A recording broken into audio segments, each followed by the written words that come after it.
기도하겠습니다. 우리에게 믿음을 더 허락하여 주시옵소서.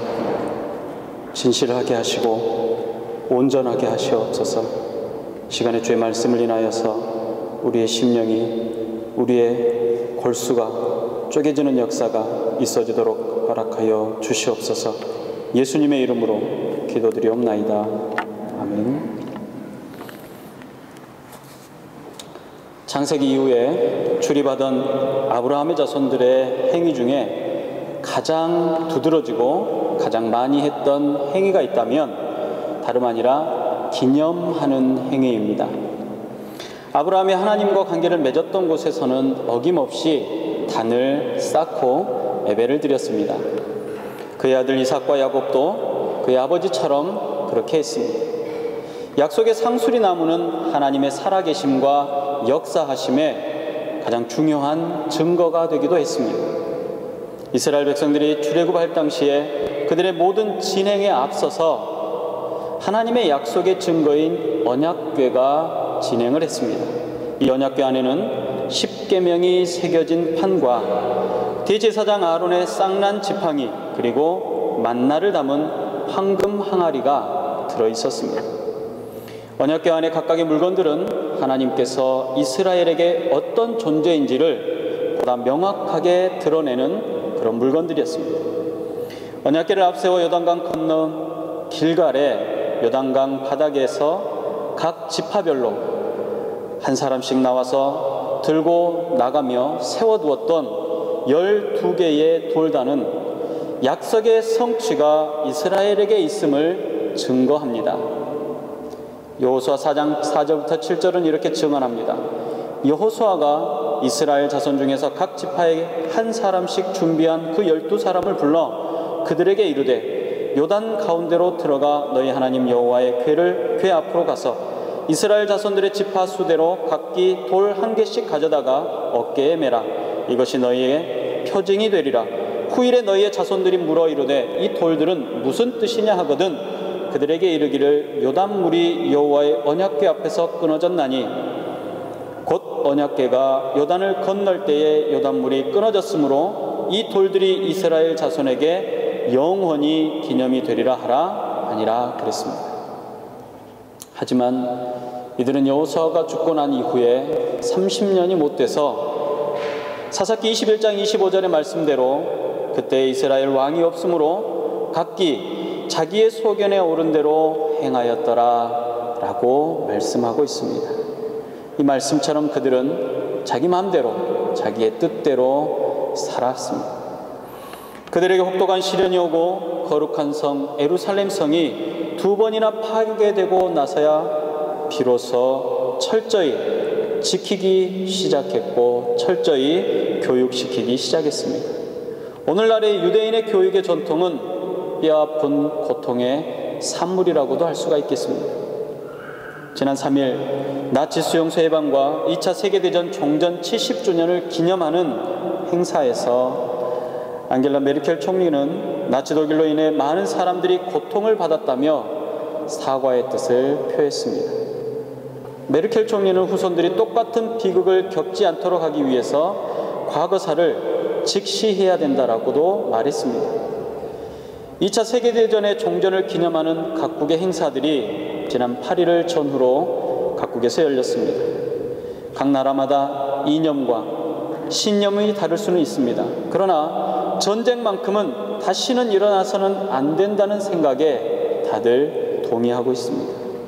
한 번 경험한 일들을 결코 쉽게 잊혀지지 않습니다. 그러나 경험해보지 못한 이들에게는 그 동일한 교훈과 동일한 경험이 생기기는 어렵습니다. 한 세대가 다음 세대에게 무엇을 남겨야 할 것인지 또 어떠한 것들을 남겨야 할 것인지 우리는 늘 고민해 보아야 합니다. 요즘 몇몇 성도들 안에 기타를 배우고자 하는 마음이 있었고 기타 강습이 열렸습니다. 제 안에도 참여하면서 그동안 배우고 싶어하던 소망을 이루고 있습니다.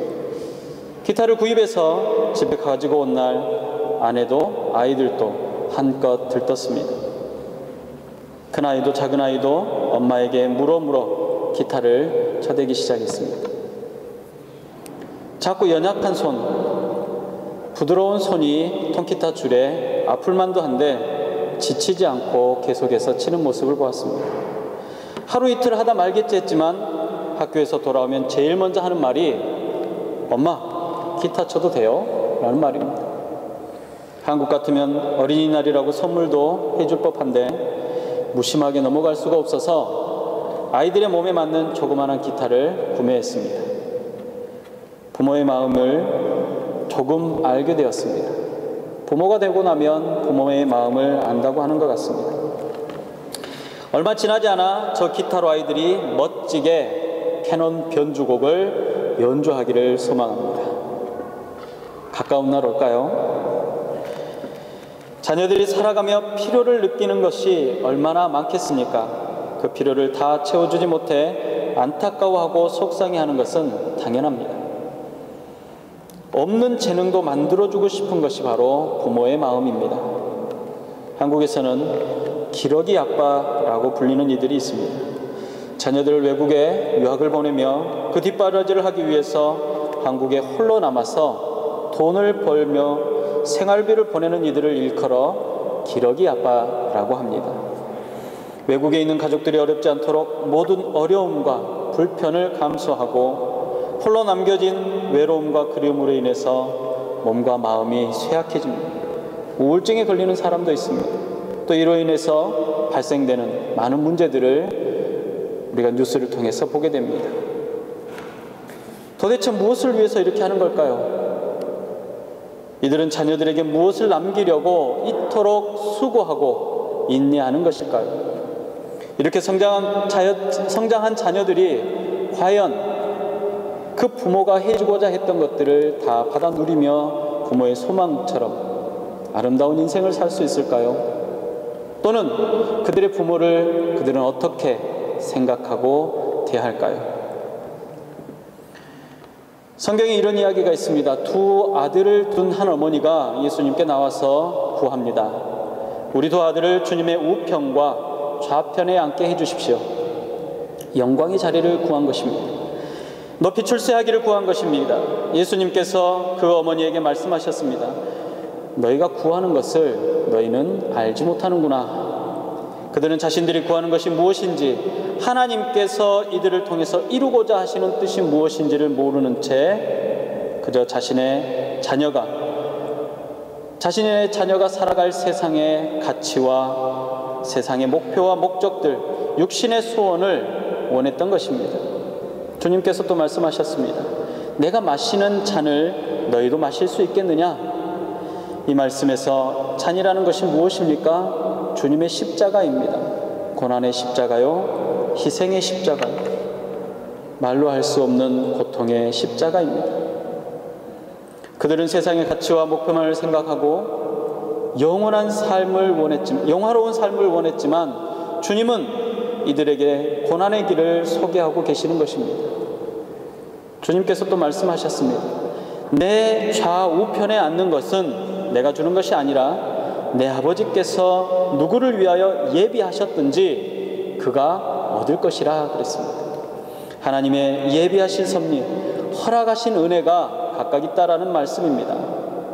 하지만 이 은혜와 섭리를 바로 깨닫지 못하면 우리는 쉽게 예수님 앞에 선 어머니와 같은 그런 사람이 될 수밖에 없습니다.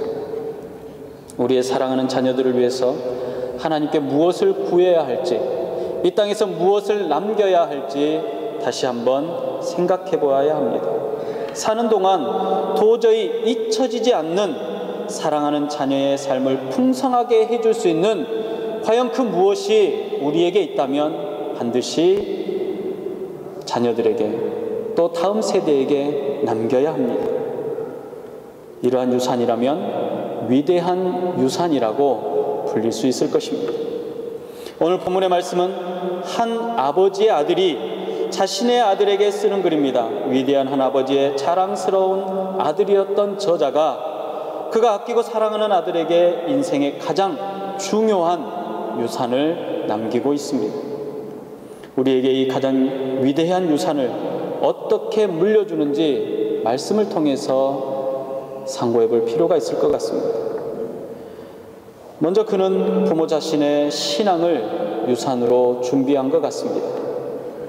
아들들아, 진실로 내가 너희에게 선한 가르침을 전하노니 너희는 내 교훈을 저버리지 말라. 내 말을 내 마음에 두고 내 명령을 지키라 그랬습니다. 부모된 우리 모두는 부자는 아니어도, 권력의 중심에 선 사람이 아니어도, 성공한 유명 인사가 아니어도 하나님을 진실하게 믿고 사랑하고 섬기는 신앙의 사람이 되어야 합니다. 그리고 자녀들에게 신앙의 교훈을 가르치고 물려줄 수 있어야 합니다. 부모가 자녀들에게 줄 수 있는 가장 좋은 선물은 부모 자신이 진실한 신앙으로 살고 신앙의 가르침과 교훈을 남겨주는 것입니다. 부모가 신앙을 가르치는 것은 가정의 생활 속에서, 환경 속에서 자연스럽게 가르쳐지는 것입니다. 자녀와 함께 예배하고, 자녀와 함께 말씀 읽고 찬송하고 기도하는 부모가 되시기 바랍니다. 또 자녀를 위해서 기도하시기 바랍니다. 그리고 무엇보다도 인생의 참된 목표와 목적이 무엇인지 분명히 알려주어야 합니다. 주일이면 온 가족이 한자리에서 영광의 하나님을 예배하며 경배하시기 바랍니다. 주일을 지키며 예배에 힘쓰며 보다 더 진실하게 신앙생활 하시기를 주님의 이름으로 부탁을 드립니다. 대제사장이었던 홈리와 비느하스의 아버지 엘리 제사장을 성경은 말합니다. 수많은 제사와 예배 중에도 그의 자녀들에게 하나님을 경외하는 법을 가르쳐주지 못했습니다. 아니, 가르치지 않은 것 같습니다. 그로 인해서 그의 가문은 더 이상 노인이 존재하지 못하는 저주받은 가문이 되었습니다. 자신의 비극은 물론이요, 두 아들의 참상을 전해 듣게 되었습니다. 바로 그 시간 태어나는 자손의 앞날에도 비극 그 자체가 유산된 것입니다. 영혼을 살리고 영생을 얻는 것보다 우선인 것이 이 세상 어디에 있겠습니까? 그 무엇이 영원한 생명과 바꿀 수 있다는 말입니까? 아직은 어려서 잘 못 알아들으니 나중에 알려주지, 이 다음에 잘하겠지 하면서 아무렇지도 않게 내버려 두지 마시기 바랍니다. 자녀가 하나님과 동행하는 일에, 또 하나님으로부터 멀어지는 일로 인해서 눈물 흘리며 애통하시기 바랍니다. 학업이 뒤처져서, 취업이 안 돼서, 결혼의 문제로 사업이 잘 되지 않아서 속상하기보다 하나님을 진심으로 섬기지 못하는 것으로 속상해하고 아파하시기 바랍니다. 그러한 일들로 인해서 괴로워하며 하나님 앞에 매달리시기 바랍니다. 이것이 자녀들의 인생을 복되게 하는 부모의 역할입니다. 또 어느 순간 부모가 될 자녀들의 역할이기도 합니다.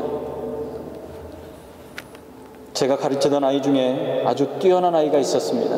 공부도 잘하고 머리도 아주 똑똑한 아이였습니다. 그리고 그 부모님 또한 교회에서 직분을 가지고 계셨던 귀한 가정이었습니다. 그런데 고2가 되면서 주일을 자꾸 빠지는 것입니다. 아이 어머니 되시는 권사님에게 물었습니다. 아이가 지난 주일에 오지 않았습니다. 혹시 어디가 아픈가요? 그런데 그 권사님이 저에게 이렇게 대답하셨습니다.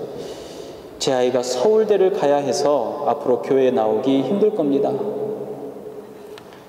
구역의 인도자이고 담당 교육자였지만 부모님의 너무 강력한 말씀에 어찌할 수가 없었습니다.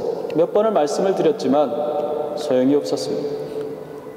다음에 사역지로 옮기게 되었고 몇 년 후에 가까운 목사님으로부터 그 아이의 소식을 전해 들었습니다. 그 목사님이 교통사고로 병원에 입원해 계셨는데 같은 병실에 입원한 안타까운 아이의 소식이 있다는 것입니다. 그 아이의 이야기를 하는데 그 아이의 주변 상황과 형편이 제가 아는 아이와 너무나 흡사합니다. 그래서 자꾸 물어봤습니다. 나이가 어떻게 되는지, 이름이 어떻게 되는지. 그런데 그 아이가 제가 알고 있었던 바로 그 아이였습니다. 병명이 정신분열증이라는 것입니다. 입시로 인한 과중한 스트레스가 원인이 되었다고 하는데 학교도 다니지 못하고 몇 년째 정신과 치료를 받고 있다는 것입니다. 주변에서는 다른 나라로 유학을 가 있는 것으로 되어 있다고 합니다. 물론 그의 믿음이 약한 것으로 인해서 하나님께서 그를 징계하신 것은 아닙니다. 제가 말씀드리고 싶은 것은 그것이 아닙니다. 수련회를 갈 수 없어서 안타까워하면서도 아무렇지도 않는 듯 태연하게 표정을 지었던 그 아이의 얼굴이 늘 떠오릅니다. 그 아이에게 있어서 서울대는 어떤 의미가 있을까요? 어디에 말 못하고 아이를 숨겨가며 치료하는 이 부모에게 서울대라는 곳은 과연 어떤 의미가 있겠습니까? 세상의 가치와 목표가 얼마나 오랫도록 유산이 될 수 있을까요? 우리가 생각하고 있는 가치로운 일들이 얼마나 나와 우리의 가족과 우리의 후손들에게 의미가 있겠습니까? 부모의 믿음은 곧 아이의 믿음입니다. 멋지고 훌륭한 부모님들이 되시기를 주님의 이름으로 축복합니다. 하나님의 지혜와 명철이 생명과 연관이 되어 있기 때문에 우리는 이 지혜의 말씀을 우리의 마음과 우리의 생각과 우리의 삶에 그대로 드러나게 살아야 합니다. 지혜를 얻고 명철을 얻으라. 지혜를 버리지 말라. 그것이 너를 지킬 것이라. 명철을 사랑하라. 그것이 너를 보호하리라. 지혜를 높이라. 그러면 그것이 너를 높일 것이다. 내가 그것을 품으면 그것이 너를 영화롭게 할 것이다. 이러한 말씀 중에 내 교훈, 내 말을 들으라고 말합니다. 이 말이 무엇입니까? 부모 자신의 말이나 교훈이 아닙니다. 부모가 믿고 경험한 하나님의 말씀입니다. 부모가 믿고 경험했던 하나님의 지혜를 뜻하는 것입니다. 지혜의 근본은 하나님을 아는 것이고 경외하는 것이라고 성경은 분명하게 우리에게 말씀하고 있습니다. 하나님의 지혜와 명철은 단순히 성경 지식에 머물러 있지 않습니다. 세상의 처세나 성공을 말하는 것도 아닙니다. 하나님의 섭리와 하나님께서 허락하시는 은혜를 받아 누리는 실질적인 삶을 말하는 것입니다. 우리의 자녀들을 어려서부터 하나님을 예배하며 새 시대의 새로운 민족과 새로운 사회에 또 교회와 세계에 하나님의 비전을 품고 나가는 자들로 만들어 나가시기를 바랍니다. 세상의 일을 하는 자녀가 아니라 하나님의 섭리 가운데 하나님의 일을 하는 자녀로 여러분들의 자녀를 양육하시기 바랍니다. 하나님으로부터 받아 누리는 지혜와 은사들이 사용되어지는 곳곳마다 소금이 되고 빛이 되는 삶이 되어지도록 하나님을 아는 지식이 깊어지게 가르치고 훈계하며 우리도 그렇게 살아가야 될 것입니다. 하나님을 예배하고 하나님의 뜻과 사명을 마음에 비전을 품고 이루는 사람이 되도록 축복하며 우리 또한 그렇게 사는 것입니다. 하나님의 지혜와 명철은 사람의 인생에 두 가지 유익을 줍니다. 하나는 사람의 생명을 지키고 보호합니다. 그리고 또 하나는 사람의 인생을 높이고 영화롭게 하는 것입니다. 사랑하는 우리의 자녀들에게 줄 수 있는 가장 아름답고 위대한 유산이 무엇이겠습니까? 이 세상의 재물이나 지식보다 하나님을 아는 지혜와 지식일 것입니다. 하나님을 알고 경외하는 지혜로운 삶으로 이 땅에서 그리고 영원에서 생명과 영광에 이르는 우리의 자녀들로 세우시기를 바랍니다. 제게는 인생의 중요한 길잡이가 되어주셨던 분들이 많습니다. 초등학교를 갓 들어간 때부터 가르치시며 결혼식에 축복 기도를 해주시고 목사 안수를 받던 날 너무도 기뻐해 주시고 축복해 주셨던 목사님 내외가 계십니다. 유년 시절부터 다니던 교회의 원로 목사님과 사모님이십니다. 언제 어디서고 마주치면 불러서 세우셔서 말씀하셨습니다. 승환아, 내가 너를 위해서 매일 기도한다. 교회와 세상에 한 발씩 올려놓고 방황하던 모든 순간 멈춰서게 하고 뒤돌아서게 했던 인생의 가장 중요한 말이었습니다. 3년 전 여름 심호하시던 교회에서 13번째 목사인 저까지 배출하셨던 영의 아버지요 뿌리셨던 이남진 목사님께서 하나님의 품에 안기셨습니다. 그리고 어제는 매일 새벽 2시면 일어나셔서 지금까지 저를 위해서 평생 기도해 주셨던 사모님께서 주님의 품에 안기셨습니다.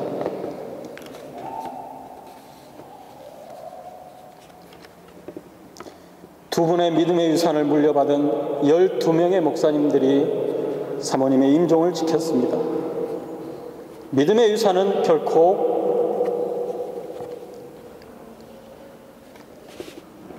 멈추어 서지 않습니다. 하나님을 경외하는 저와 여러분들이 되시기 바랍니다. 믿음의 유산이 지금도 주님 오시는 그날까지 이어지기를 주님의 이름으로 축복합니다. 기도하겠습니다.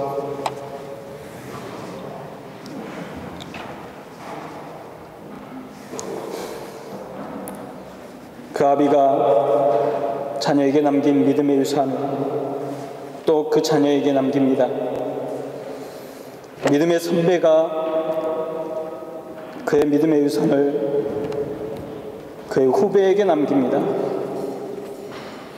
믿음의 자리에 믿음의 백성들이 하나님을 아는 지혜에, 하나님을 아는 지식에 충만하며 하나님을 예배하며 하나님의 성호를 높여드립니다. 주의 백성들이 서는 곳곳마다 예수 그리스도의 영광이 드러나게 하여 주시옵소서. 믿음의 유산이 전승되어지는 곳곳마다 하나님의 나라가 확장되게 하여 주시옵소서. 탄압의 날, 순교의 날에 믿음을 잃지 않고 분연히 외칠 수 있는 귀한 믿음을 허락하여 주시옵소서. 우리에게 아버지 되시고 창조자 되시는 주님께서 이 시간 우리 마음 가운데 지혜를 허락하여 주시옵소서. 세상의 가치와 세상의 기준의 지혜가 아니라 하나님을 아는 지혜가 되게 하여 주시옵소서. 하나님을 만나는 지혜가 되게 하여 주시옵시고 하나님을 경험할 수 있는 지혜가 될 수 있도록 허락하여 주시옵소서. 주시는 은혜를 따라 소망을 둡니다. 이루시는 예수님의 이름으로 기도드리옵나이다. 아멘.